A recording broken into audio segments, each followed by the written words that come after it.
office, one shot. What are you doing?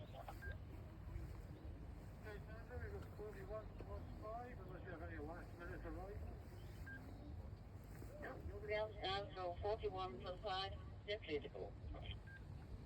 Thank you, Jason.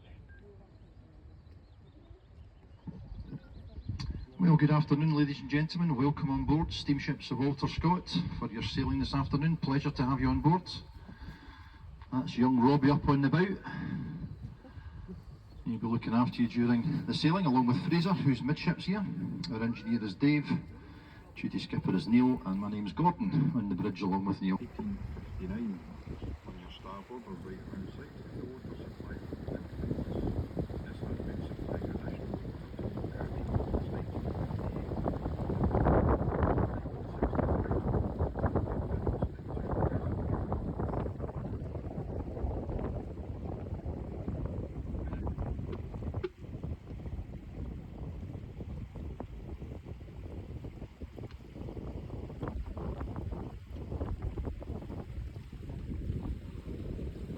So Loch Katrine is 10 miles long, ladies and gentlemen, 1 mile wide, 540 feet deep, around about 180 metres. Water temperature 5, maybe 6 degrees, and has been artificially raised on 3 separate occasions, a maximum of 17 feet. And one of the conditions for this area to be dammed, compensation water going from Loch Katrine to Loch Katrine to Loch Venator, into the River Teeth and down towards Deanston to operate. It had a water wheel and it needed a flow of water to operate. Nowadays this is Deanston Whisky Distillery, so it's not just Deanston that use Loch Katrine water. Glengoyne Whisky Distillery near Killarney in the outskirts of Glasgow, and on the River Clyde, the Clydeside Distillery. But Tennant's Lager and a variety of other microbreweries also.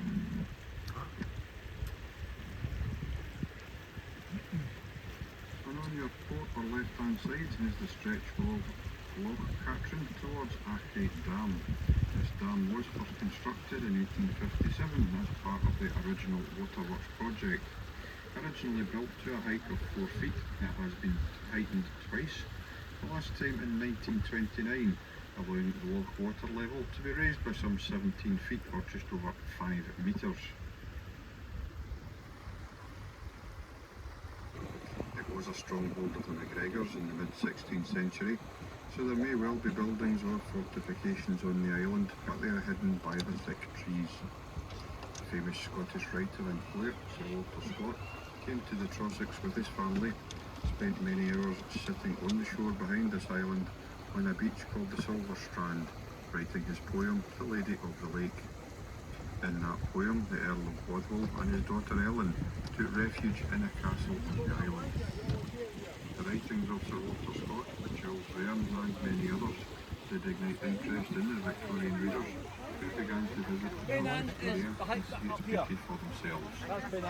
This is one of the main reasons it is still such a popular holiday destination to vegetarians. Oh good. The latest remake of the 39 Steps. So here's a little bit of information from Neil on Brinicoil Point.